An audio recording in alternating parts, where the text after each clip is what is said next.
My mom banned me from Thanksgiving because my stepdad's sister hated me. I stopped paying their mortgage. Then they appeared at my doorstep. I've always known that silence before bad news has a distinct quality. That particular hush on the phone 5 days before Thanksgiving told me everything before my mother even spoke. "Julian, sweetheart, I think it's best if you skip Thanksgiving this year," Mom said, her voice unnaturally steady. I nearly dropped my coffee mug, scalding liquid sloshing dangerously close to my laptop, where I'd been working on architectural designs. "What? Why?" I managed to ask, already knowing the answer involved my stepfather, Marcus. "Well, Marcus's sister is visiting with her husband, and they've made it clear they don't want to see you." I sank into my office chair, staring blankly at the Boston skyline through my apartment window. Marcus had been in my life since I was 8, and his sister Vivian had despised me from day one. But this was different. This was my mother actively choosing them over me. "We've celebrated Thanksgiving together every year since Dad died," I said quietly. "It's our tradition." The silence that followed cut deeper than any response. When she finally spoke, her voice was tight. "Julian, they've threatened to remove Marcus from their vineyard business if they discover we're still in contact with you. I've told them we haven't spoken in years. I need you to go along with this. It's just this once." I laughed humorlessly. "You want me to pretend I don't exist in your life? That's your solution?" "Vivian and Edward are difficult people," she sighed. "We need them to believe no one in the family talks to you anymore." I hung up, unable to listen any longer. To understand why Marcus's sister hated me required going back 20 years. My biological father died in a boating accident when I was 6. For 5 years, it was just Mom and me in our small Maine coastal home. Then she met Marcus, a widower with a 7-year-old daughter named Zoe. When they married, Marcus and Zoe moved into our house. Initially, things were fine. Zoe and I got along well enough. But Marcus's family, particularly his sister Vivian and her husband Edward, despised me from the beginning. They called me undisciplined and rude. "Obviously raised without a father figure," they'd say in front of me as though I were invisible. The worst incident happened when I was 12. Mom and Marcus went to a wine conference in California, leaving Zoe and me with Vivian and Edward. After days of tension, Zoe and I argued over the television remote. During our scuffle, I pushed her, not hard, just a shove, but she fell awkwardly and fractured her wrist. Edward rushed her to the hospital while Vivian called Marcus, hysterical. "You need to come home immediately." Julian attacked Zoe violently and broke her arm. "He needs psychiatric help. He's completely out of control."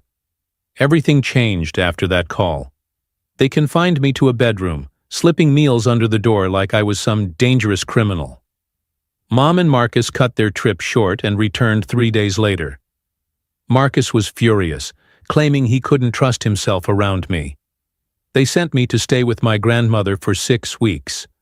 When I finally returned home, Marcus barely acknowledged me. Ironically, Zoe and I reconciled quickly. The incident somehow brought us closer. Still, my parents forced me into therapy for anger issues I never had. The atmosphere at home became suffocating. At 18, when I left for architecture school in Boston, it felt like escaping prison. During college, I maintained contact primarily with Mom and Zoe, throwing myself into my studies.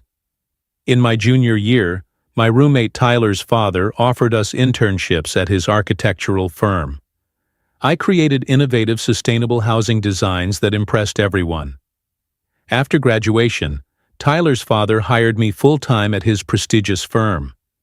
Tyler and I revolutionized the company with green architecture initiatives and community-focused design.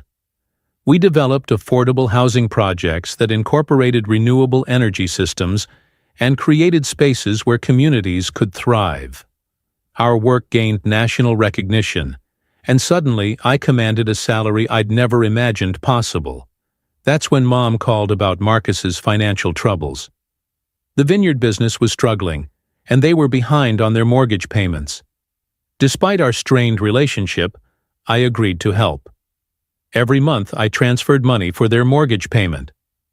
Eventually, Marcus found consulting work, but I continued sending money anyway. I naively thought I was buying a better relationship with them. After Mom's Thanksgiving betrayal, I called Zoe immediately.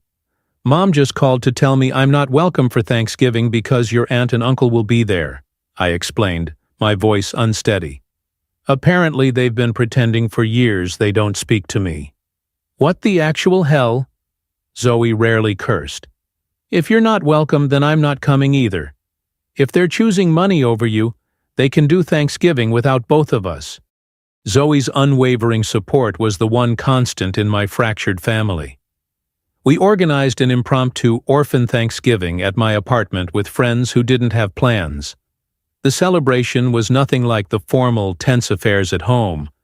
We ate too much, laughed too loudly, and for a few hours I forgot about my mother's betrayal. Reality intruded when I saw Mom's Instagram post that evening. A photo of her, Marcus, Vivian, and Edward wearing matching holiday sweaters with the caption, "So blessed to spend this special day with family." Family. The word felt like a knife twisting in my gut. That night I canceled the automatic mortgage payment to my parents. Maybe it was petty, but I was done being used. 2 weeks later, Mom called in a panic. "Julian, there's a problem with the mortgage payment. Did you forget to send it?" I didn't forget. I canceled it. After a beat of silence, "What do you mean you canceled it?" "I mean, I'm not paying your mortgage anymore. You chose them over me. Now you can ask them to pay your bills. This is about Thanksgiving? You're being childish. You explained that money is more important than I am." Message received. Mom's tone shifted from panicked to accusatory. "I know what you did. You convinced Zoe not to come. I had to tell Vivian she was seriously ill. You've gone mad because of this inheritance thing. Normal people don't invent illnesses for their children or disown them for money." She hung up on me. The next few months were quiet. I threw myself into work, expanding our firm's sustainable design initiatives.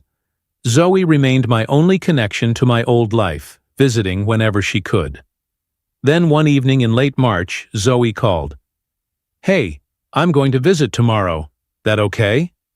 Something in her voice sounded odd, but I didn't press. The next day my doorbell rang. I opened it to find not just Zoe, but Mom and Marcus standing there too. What the hell?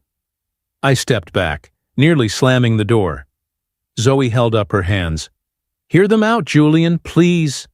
Looking at their faces, Mom anxious, Marcus uncomfortable, Zoe pleading. I knew this wouldn't be a brief conversation. "Julian, we came to apologize," Mom began. "What we did at Thanksgiving was wrong." I waited for more, but she seemed to think that was sufficient. "That's it?" I finally asked. "We miss you," Marcus added awkwardly. "The house I wasn't welcome in at Thanksgiving? The house where you pretend I don't exist whenever your sister visits?" My voice rose involuntarily. Mom's face crumpled. "You're right to be angry. We betrayed you. I betrayed you. I put money ahead of my own son, and I've been sick about it." "We don't need your financial help anymore," Marcus said. "I've secured a new distribution deal for the vineyard. We're managing fine." "Then why are you here?" "Because we're family," Mom said, her voice breaking. "And we almost threw that away for what? For my in-laws' approval? For money we might get someday? It was wrong." "What about your sister?" I asked Marcus. "Still planning to cut you out if they discover we talk?" Marcus looked down. "I called them after you stopped sending money. Told them I wasn't pretending anymore, that you're my son too. They threatened to disown me, just as they warned. So what changed?" "I did," Zoe interjected. "I called Aunt Vivian and Uncle Edward and told them I knew everything, that I fully supported you and Dad, and if they couldn't accept you as part of our family, they'd lose me too." They called back 3 days later, Mom continued. They're not ready to lose Zoe. Part of me wanted my family back. Another part remembered how easily they'd cast me aside. I don't know if I can trust you again, I admitted. You shut me out when it suited you. There won't be a next time, Mom insisted. We've drawn a line. You're our son, and that's non-negotiable. We've been looking into family therapy, Marcus added when Mom finally released me from her tearful embrace. All 4 of us, to work through the old stuff. It was Dad's idea, Zoe said proudly. He says we all have baggage to unpack. I should have stood up for you years ago, Marcus admitted. After the accident with Zoe, I knew it wasn't your fault, but I let my sister dictate how I treated you. That evening stretched into hours of painful but necessary conversation. By the time they left, we had a plan. Weekly family therapy sessions, regular dinners without extended family, and clear boundaries moving forward. Dr. Rivera, our therapist, helped us navigate years of resentment and misunderstandings. We talked about why I'd felt compelled to financially support them despite everything, how Marcus's sister had weaponized the vineyard business to control the family, and the Thanksgiving betrayal that had finally broken me. 2 months into therapy, Marcus revealed how his sister had always used money to control him. When I wanted to marry my first wife, they threatened to cut me off because they didn't approve. I stood my ground then, but after she died, I didn't have the fight left in me. For the first time, I saw Marcus not as the stepfather who'd betrayed me, but as someone who'd been manipulated his whole life, just like me. By the 3rd month, Mom invited me over for dinner at my childhood home. Walking in, I noticed photos of me had been restored throughout the house. Pictures of my graduation, Zoe and me together, all 4 of us from happier times. We put these back up, Mom explained. They belong here. You belong here. After dinner, Marcus showed me legal documents he'd been preparing. I've been working with a lawyer to ensure that whatever happens with the vineyard business won't affect what I leave to you and Zoe. You'll both be treated equally. It's not about the money, he clarified. It's about making sure you know that you are my son, Julian. Not by blood, but by choice. 6 months after the Thanksgiving that nearly destroyed our family, we celebrated the opening of my firm's new sustainable housing project. As we sat together, sharing stories and plans for the future, I realized something important. We weren't the same family we'd been before. That family had been built on resentment, fear, and obligation. The new version wasn't perfect. We still had bad days, and Marcus's sister remained a complicated presence in our lives. Old hurts occasionally resurfaced, but we were committed to working through them together. And that, I was beginning to believe, made all the difference. If you enjoyed this story, please subscribe to the channel for more content like this.